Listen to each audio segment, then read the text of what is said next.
Hello everyone, welcome to a brand new episode of We're In Between, the podcast that discusses about every single episode of As Told by Ginger once a week.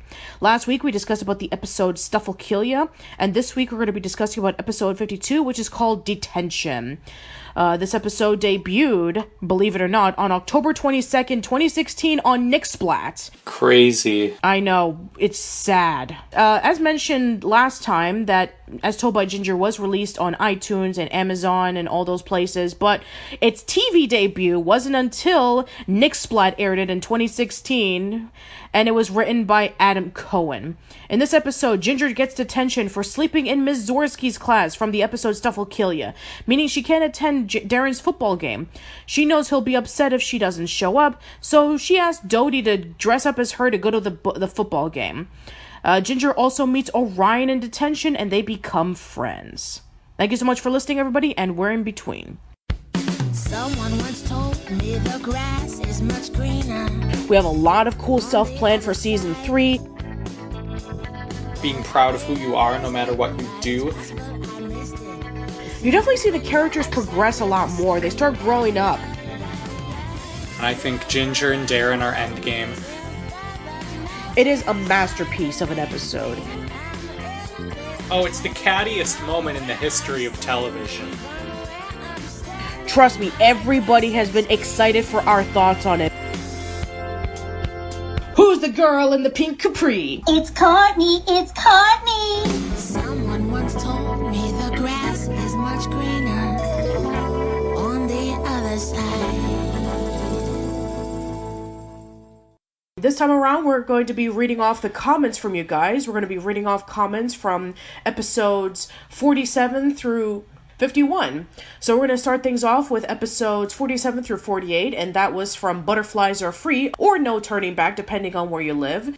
We discussed about this episode alongside with Leandra, who appeared as a guest on the show, as in both Butterflies Are Free and in the podcast. So we're going to start things off with a comment from Spradlin, who says, I've been debating in my head whether or not to comment on this episode or the wedding frame, but here it goes.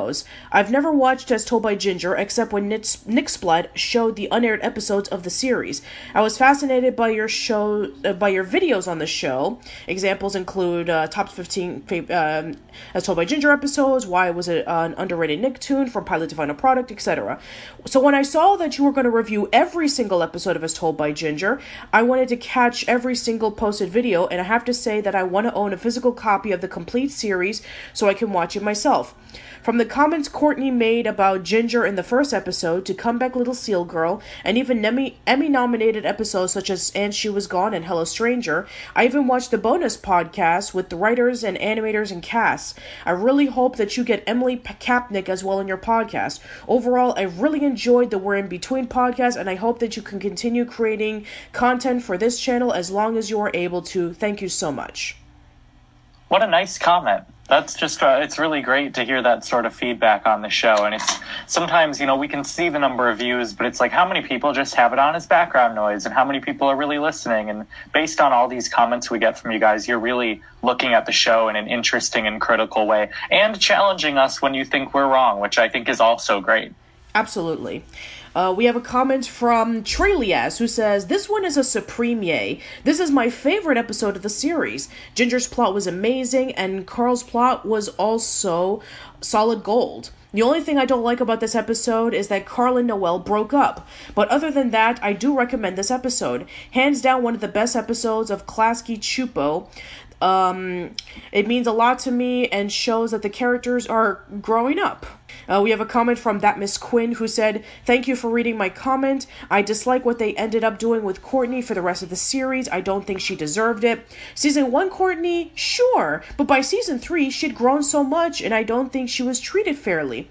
The Twin Peaks reference is wonderful. When I was a teenager, I thought this was the last episode of the series. So from the episodes on, I've only seen them as an adult. I'm looking forward to hearing your thoughts and sharing some of my own. I love this podcast. We have another comment from Bebe Speaks, who says, amazing episode.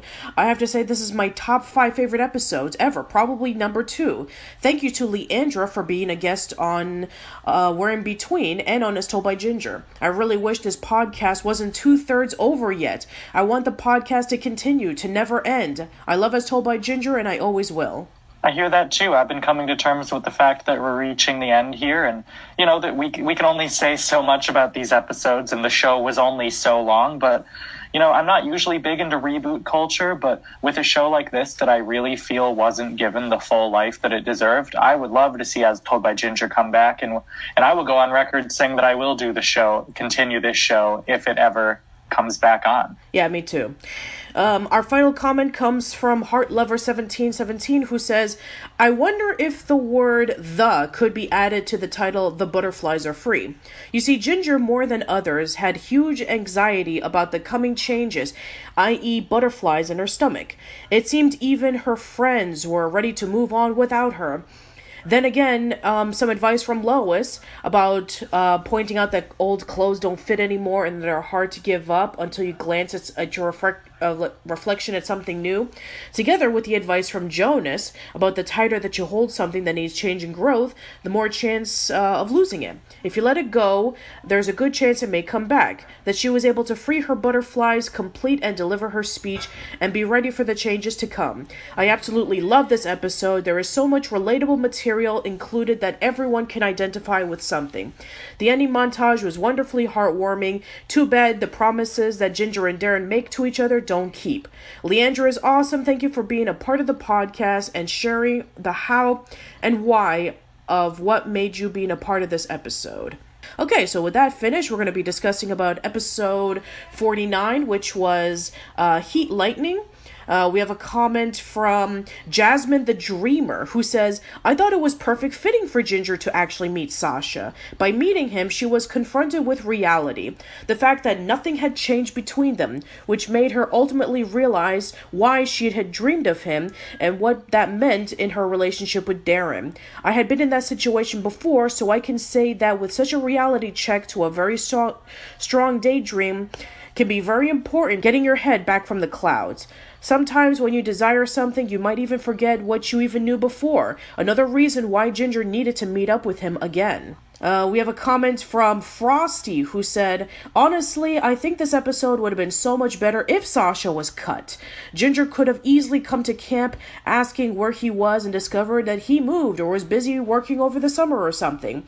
She could have spent the rest of the episode fantasizing about him and daydreaming about riding horses, eating s'mores, whatever. Nothing about his relationship with Ginger was well developed enough to continue this train wreck romance, and his presence feels so pointless because you know it's not going to go anywhere again. We've had 2 episodes about him before this, and they didn't do really anything special with him. His moments here are wasted. Anyway, good riddance to Sasha. He's seriously my least favorite character, and I'm glad he's gone. Wow. I think least favorite character in my book is a little harsh, but you're of course entitled to your opinion. I do believe it's a train wreck love story, and I also agree that they could have left Sasha out or had him just be like an apparition, or that, she thinks she hears and sees but then goes away because she's thinking about him. Interesting to have him actually be there, and you all know Patricia and I's thoughts on that in an otherwise pretty great episode. Yeah, absolutely. We have a comment from Joshua Moore, who says, if I had to say anything about this episode, it's goodbye, Sasha. Ginger made the right decision to stay with Darren. For now. Despite on what will happen later, she's much better off with him than with Sasha. Also, is it just me, or is Mrs. Dave pretty much the old woman equivalent to Mandy from The Grim Adventures of Billy and Mandy? They have similar hairstyles, similar attitude, and the list goes on over the course of the season. I never really thought of that, actually. Yeah, I didn't either. Our last comment for this episode comes from Codebox42, who says, one thing I will admit, Season 3 does the best in transition and change. As of this point, we not only feel the growth and maturity, but actually see it visually. Not a lot of shows do this. As with Courtney, this is where a lot of people begin to have her as their favorite character. She's not only grown apart from the popular crowd, but has become her own person, acting in her curiosity about the middle-class life. And while she's still Rich, her snob attitude seems to fall into the background. Notice how there's a shocking lack of Miranda, or even mentions of the popular crowd. It makes Courtney's journey have a sense of evolution compared to Summer of Camp Caprice.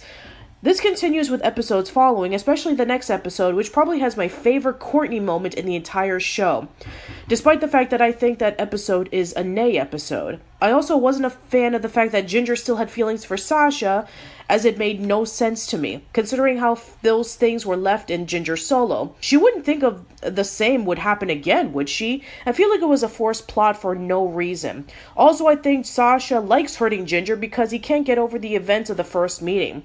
But aside from that, I really like this episode for showing the maturity on all fronts. I also got a few chuckles out of Dr. Dave's mother, and a few funny moments from Patricia. So yes, thank you so much, Codebox42. Hopefully the only time you will ever be compared to Dr. Dave's mother. Yeah. All right, so moving on, we have our next episode, which is Fair Too Cloudy. Okay, our first comment comes from Cameron Biggs, who says, I would give it a meh as well. Dodie's behavior just seems so inconsistent, as she's already messed up with Ginger and Darren's relationship in Wicked Game, so she should be over the sense of jealousy. The parts with Ginger and Darren are a bit cringeworthy, as I'm starting to see the small cracks forming in their relationship. Oh boy, from the hints you're giving us, it sounds like it's gonna suck from here. What also sucks is that how the show pretty much got the Hey Arnold and Futurama treatment, in which the show got canceled before the story arc is even finished. The only parts that save this episode, like you said, is Courtney. Her being so intrigued of everything at the fair was funny, and yeah, butter churning technically was a calorie burner back in the day. Also, I never knew TV tropes had a golden rule of puking at a fair. You learn something new every day. Yeah, isn't that the case? Yeah, Courtney at the fair is incredible. I just love episodes set in fairs. I love state and county fairs, and it just takes me back to a different time in life. And yeah, that otherwise a weaker episode. I agree with you there. This is actually really interesting, Casey. So we have a comment from Jasmine the Dreamer, who said, concerning the strange thing that the last episode of As Told by Ginger never aired in the US until a few years later. In Europe, at least in Germany where I come from, all of the episodes were broadcasted. As I can remember watching the whole third season up until the last TV movie that concluded the series when I was around 8 or 9 years old, which was in 2003 to 2004. Kind of strange that it wasn't aired in the US, but it was in Germany. Another thing worth noting, in the German version of As Told by Ginger, the intro song was actually sung by Ginger's voice actor. I was kind of surprised that the original version actually had an artist singing it. Also, the series is called, and I'm gonna butcher this German pronunciation, so I'm sorry, Ginger's Welt, which translates to Ginger's World. I like that title. I have to process that. That's interesting. Yeah, that's very interesting, absolutely. And I've kind of given up trying to understand why networks air the things they do the way they do, especially Nickelodeon. Like, why was it in this country, not that one? Why is this available on Netflix in Australia, but not here? And none of it makes any sense to me, and there doesn't seem to be a ton of rhyme or reason, and copyright law is weird and complicated, but it is strange that it didn't air in the US until quite recently. Yeah, that's true. We have a comment from Amira Eisby, who said, I can agree that their feelings about the episodes becoming more serious and Degrassi-like gave them reason to no longer show As Told by Ginger. Luckily, I got to watch the whole thing years later. I wish As Told by Ginger could have survived Nickelodeon's TV show drama. Don't we all? We have a comment from Theodore Raven, who said, this is the one episode that I side with Dodie. Ginger knew perfectly well that Darren didn't like the fair, and yet she invited him anyway because apparently she couldn't bear to spend an afternoon without her boyfriend. And she told Dodie and Macy that he was coming at the very last minute. If I were one of Ginger's friends in that situation, I'd be miffed too. I wouldn't have done a revenge invite, but then again, if Dodie hadn't invited Courtney along, we wouldn't have gotten the saving grace of this episode. Courtney was adorable at the fair. She reminded me of that scene in Aladdin where Princess Jasmine was walking around the marketplace and is so amazed at the everyday ordinary things around her. For Courtney alone, I give this episode a yay. Also, I'd like to suggest Lois's Tex-Mex casserole as a recipe to add to the Nickelodeon cookbook. Love it. We really have assembled quite the cookbook here. And hopefully by the time this whole darn thing wraps up, we'll be able to find a way to codify that. Hopefully, we will. Yeah, Theodore Raven is not the only person who agrees with Dodie's behavior in this episode. We have a comment from the Scarlet Ibis NW who said, "I kind of feel that this is the one episode I understand Dodie's passive-aggressive behavior, because Ginger cannot seem to separate her friendship and relationship. No dude wants to do all the stuff the girls wanted to do. It's a tradition with the girls. She should have seen if she could have met up with him in the evening or some other day to do the fair with just Darren. As someone who is in a long-term relationship and has friends that are married or in long-term relationships, this is one killer of relationships. It's not budgeting your time with friends and significant others. You can have time with just your friends without your boyfriend. Especially for Ginger's age, girls are going to want to talk about more things that guys don't want to talk about, or they're more personal." Our final comment comes from Crazy Cat Lady, who said, "What has me wondering is that why Ginger depended on boys so much since middle school. I love the show and Dodie is very annoying. I know someone just like her, but I really related with this show, other than Ginger always depending on boys. I guess it's a teenage thing, you know?" Isn't it? Yeah, that's true. Alright, so last but not least, we're going to be discussing about episode 51, which was Stuff Will Kill Ya, and we have a comment from Courtney Davis, who says, "Blake is so smart that in the beginning of the series, he is 7. He skipped multiple grades, so by the end of the series, he's only 10. The more you know." That is actually interesting, because in season 1, he did mention that he was 7 3/4, so we can assume that maybe like a few years later, he would be around 9 or 10 years old, and he's already in middle school. We have a comment from That Miss Quinn, who says, "I love the anti-caffeine message of this episode. Sure, it's a metaphor, but caffeine is bad, and the way it's pushed in advertisement really bothers me." We have a comment from Nasaya Lucero, who said, "I like this episode. It's good. It's one of my favorites. My favorite part is when Ginger drank the coffee and everything stops. It is like time is frozen. Also, how fast Ginger is. That what I also like about this episode. I give this episode 5 stars. Yeah, it's a solid one. We kind of went over the positives and negatives of it all, but a pretty clever way to talk about addiction by using something like caffeine or coffee. Right. We have a comment from Coor A, who said, "I wish I took this episode to heart. Thanks, art school, for my addiction to coffee." You have a comment from Esmeralda 2 Diamond, who said, "This is one of my favorite episodes. I can really relate to Ginger with all my schoolwork right now." And we have another comment from HeartLover1717, who said, "My first thought about this episode is that Principal Milty is way out of line, to say nothing about how he and Mr. Briggs are acting like professional educators. They deserved every bit of what Lois had to serve up. I said this before, Carl is mischievous, but he's not malevolent. His schemes are playful and creative, with an oops, my bad thrown in. He's probably a successful entrepreneur of some kind as an adult. Regarding evil new Zorski, I've known teachers like this who feel their role is to give everyone an ass kicking because life kicks you in the ass, so get used to it. Yes, it is okay to expect excellence, but empathy and compassion are also great virtues. Think about what Ginger says at the end. Is it possible to succeed when everyone expects you to fail? The Mocha Loco Frothinator, the opening is one of my favorites. I should have asked Jared for his interview if a talk box was used to say the names or some other method. Lots of great thoughts in there. I just have to say that, yeah, that Lois yelling at the teacher is one of the most satisfying moments in the show for me. It's just one of those great sort of revenge rage moments where you're just like, yes, thank you, Lois. Yes, absolutely. And our final comment comes from Joshua Moore, who said, "Good episode. I can really relate to Ginger's caffeine addiction because I went through a similar addiction 2 years ago when I felt I could not go forward with my college work without drinking a bunch of coffee each day, although my symptoms from it were not as extreme as Ginger's. When I realized that too much caffeine from coffee was bad for me, I made a New Year's resolution to stop drinking too much coffee, and I continued to do well in college. For the subplot, for as much as Mrs. Grimley was a bad teacher, she would never threaten to beat her students like Carl's new teacher would. And I love Lois that she decided to get back to the teacher. She was awesome for doing that, like every good parent would. Overall, not one of my favorite episodes of Season 3 because mainly the mean-spiritedness toward the teacher ruined it a bit for me, but I still give it a yay. Alright everybody, thank you so much for all of your amazing comments. We're almost done with the series, so by the next month we're going to be reading off more of your comments, and maybe by the month after that we'll be doing it for the last time. So yeah, it's crazy to think that we're almost done with We're in Between.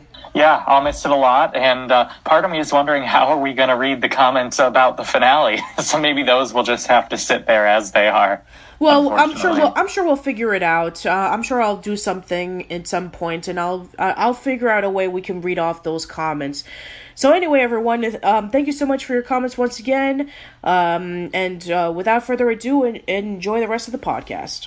One of the things I want to mention right before we discuss about this episode is that it is a continuation from Stuff Will Kill Ya. This will be a reoccurring thing in which some of these episodes are going to be continuing off from the previous episode. We'll be discussing about that in the next couple of weeks with another episode. This is actually a really nice starting point, and yeah, let's get started. So, yes, the episode begins with Ginger daydreaming about Darren and her's conversation about that she is being invited over to Darren's very first football game. And Darren saying, "If you love and care about me, then you'll go to the football game." And Ginger is not really excited about going, but she knows that she has to go so that she can see her boyfriend perform in his very first game. But things do not go very well because Miss Zorski gives Ginger detention for sleeping during her test that we talked about in last week's episode. Yeah, it almost feels like a two-parter in some ways. Yeah, now Ginger has to go to all-day detention, and now she's conflicted on the fact that she's going to be there and she's not going to see Darren perform in his very first football game. And so, wondering about what she's going to do, Dodie and Macy have an idea about that Dodie should dress up as Ginger. She has a ginger wig, and we even see a little flashback segment in which Dodie dresses up as Ginger and plays copper-colored ponies on a guitar. Oh, it's so funny. That cracked me up. Me too, because it's like, why on earth would she have been doing that? Like, was it just for fun? And that's part of the joke, is it's so absurd. Yeah, it's not like I have a pair of glasses and I go around saying, "Hi, I'm Casey. Insert music reference. Go Cubs." Or do you? Now I'm not so sure. I don't. I do have prop glasses, but it's not for that. It's actually for when I have to play my serious self, and when I do, segments about, should we say goodbye to Halcyon Days? So, no, I do not go around pretending that I'm Casey. Yeah, it's just so absurd. It caught me off guard. It was so funny. And Dodie, of all people, being the one to dress up. I mean, I wouldn't be surprised if she did that for Courtney, but for Ginger? Really? Just bizarre, yeah. Oh, that's so great. Now it makes me think about, when Aspen was singing the Camp Capri song, I'm like, maybe I should have had her sing Copper Color Ponies. Right, yeah, I had the same thought. It was like, oh, maybe we should have heard Aspen sing as Ginger, some like Orphan Black kind of thing. Oh my god. Anyway, so okay, where were we? Oh yeah, so with that aside, I guess we can go over to the Carl and Hoodsey plot, which now we're back to the classics, doing a scheme so they can make profit. But in this case, they're going to be making a tea. And the tea is so good that Blake Grippling wants to be able to have a cut of it. So he convinces Carl and Hoodsey to sign a large contract so that he can get 49% of the income, and he can have his name and his likeness, and he gets to name the tea, while Carl and Hoodsey go around and they try to distribute the tea to various places. Like they go over to Principal Milty's house, they go over to the joke shop so that they can be able to make a profit. And Carl and Hoodsey are starting to slowly get fed up the fact that, Blake is getting all the credit, and Blake's name is on it, even though they were the ones who made the tea. And Blake wants to know what the secret ingredient is, but Carl is not telling him. And it just turns out to be some random leaves on a bush. Right, yeah. High school has been so brutal for Ginger right from the get-go. It's like she was so optimistic, so ready to reinvent herself, and everything kind of comes crashing down right away. Oh yeah, absolutely. High school does not start off great for Ginger. First, her class gets completely rescheduled. Then she meets up with Ms. Zorski, who completely is against her. And now she has detention. And even the detention teacher pretty much one-offs her right away, saying, "Ginger Foutley, I'm going to be keeping my eye on you." And even when everybody else is the one causing the trouble, he starts pointing to Ginger first. So yeah, in high school, Ginger pretty much gets into a lot of trouble, and it just becomes like it's basically like a crash and burn. It's like, hey, guess what? Welcome to the real world. Yeah, that's true. That's a part of it. And I don't know, sometimes it just seems like the deck is stacked against her as soon as she gets to high school. It's bizarre. Yeah, this is why a lot of our listeners do not really care about season 3, because they feel it's so much more dramatic than the 2 previous seasons. Well, I'm enjoying it. I like the step up in drama. Yeah, well, a lot of people don't. You have to understand that for something like the Nicktoons, in which you have stuff like SpongeBob and the Fairly Odd Parents, they feel that they feel like, oh, it's a lot more comedic. But something like Ginger, in which like the laughs are becoming a little less noticeable, like the plots are becoming a little less goofy, while at the same time having a mixture of being funny and serious. Now they're thinking that throughout the middle half of season 3 is when things start getting a lot more dramatic, and people just don't really care too much about it. They think now it's getting way too dramatic. Yeah, it's pretty over the top, but I enjoy it. I think it's a natural progression of how the show has been going up till now. Yeah, and trust me, we'll be getting so much more dramatic over these next couple of weeks, especially a particular episode. For some of you people, you know exactly what I'm talking about. Anyway, so continuing on. So all the people in detention are just against her. We have this goth girl with a mohawk who grabs Ginger's book and reads off in front of the whole class. She's getting completely embarrassed, and Ginger tries to grab it, but then she gets in trouble with the detention teacher, and she starts sitting back down. And then she meets up with a boy named Orion, who happens to be in detention as well, right next to her. And he actually starts becoming friends with Ginger, saying that he plays the drums and he thinks that her writing is really good. Oh, can we talk about the moment that Carl? What is Carl selling to this guy? Tea. Right. Yeah, and the guy is talking about how, like, oh yeah, I could use a new break room for my employees. And Carl says, how many employees do you have? And he goes, just one. And boys, I'm worth it. I just thought that was delightful. Yeah, this guy is awesome. We saw this guy before in And She Was Gone when he was selling them the disappearing potion. And yeah, love that recurring bit. Yeah, he's great. He's so disgusting, but he's great. Mm-hmm. So, the tea just pretty much backfires for Carl and Hoodsey, because Blake presents a line in the contract stating that now Blake has 100% complete control over the tea and all the profits and the makings of it, and it's going to be under his name.